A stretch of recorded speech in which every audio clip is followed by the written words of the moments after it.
Chapter 3. Chonnell had woken first. He had lay looking at the ceiling, listening to the silence that abounded throughout the house beyond his brother's gentle snores. The sun now clearly scented the sky. The heat of a day underway lay siege to the room, coaxing perspiration from clammy skin. Finding himself momentarily alone in his wakefulness, the boy had briefly attempted a meditative dive, a yielding of awareness into the stillness that supposedly rose and fell with each moment, a technique their skills master, Caesarean, had introduced to them. You will suffer as long as you are trapped only seeing the world, and only through your own eyes at that, he had told them rather cryptically. The room had begun to drain from his gaze, as if the life within his limbs and digits, the touch of the outside world running along his skin, became the entirety of his experience. A momentary figment of relaxation was found in these sensations, a deep heaviness, as if his legs were some ancient, weary animal that he was able to project his consciousness into. The hot, stagnant air within the room was suffocating, however, and in its thickness caused his sheets to grip irritatingly at his body. The first stirrings of boredom had quickly begun to prickle within his nerves, and before long his mind begged, pleaded, and then finally shouted for his attention. Roworan was not pleased to be awoken by his younger brother. He had called him harsh names. Someone who passes the trial would be able to control their impulses, he had told him, not succumb to them like a dumb animal or outer-dwelling fool. The stuffiness of the bedroom cut the scolding short, though. Other rooms throughout the house were found to be in much the same state. It was, however, a welcome discomfort that greeted their weary bodies, for the burgeoning day that scorched the tar brick surfaces also offered an absolute freedom not afforded to any other boys in the settlement, all of which would now be hours into hard toil at the tar fields. Such was customary for male children upon failing the trial, an ancient ritual or rite of passage, one of a few traditions passed down through the various family lineages that populated the Tartap settlement. Roworan and Chonnell had both failed this trial. In fact, so had all male children, going back for a significant number of years now. Their father Fowl, being leader of the settlement, did not have to accept this, and would have both his progeny complete the trial and be trained in the psychophysical arts. How could either of them take up his position as leader of Tartap if both were consigned to a life of labouring the tar fields?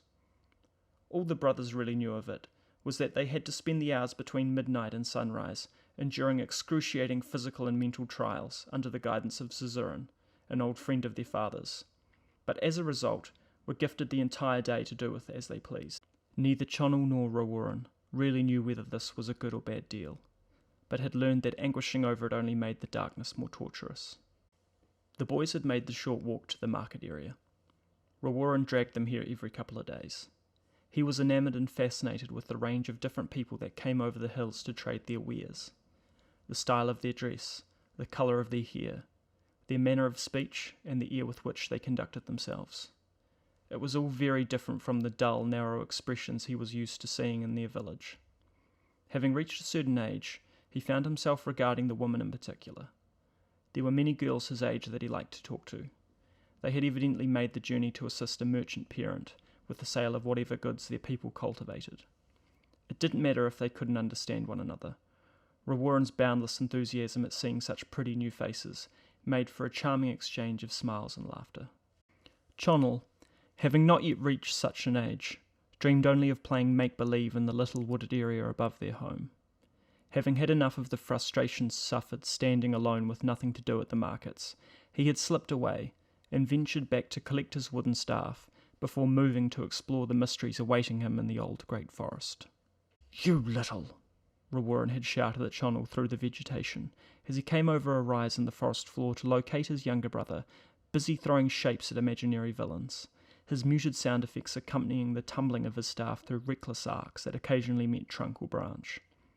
"You can't keep coming up here by yourself. I've got better things to do than save you every time you get scared," he had continued to chide. Chonnell had stopped only to inspect his staff-wielding brother, his head tilted to one side as if he couldn't comprehend the words coming out of his mouth, and then to ask if he was going to join in, which of course he was. Back to back they battled demon after demon, protecting the precious stone of life with their lives, lest their village be ravaged by a cursed plague should they fail. Animated voices rang from beyond the trees at the furthest edge. Men's voices, becoming increasingly more frantic, They thought they could hear their father and Suzerain, shouting now. They stopped their game and trained their ears toward the cries issuing in the distance. Neither spoke. Chonel reached for his brother's hand. A twig snapped amongst the trees beside them. Both boys froze in fear. Neither dared turn their head to look.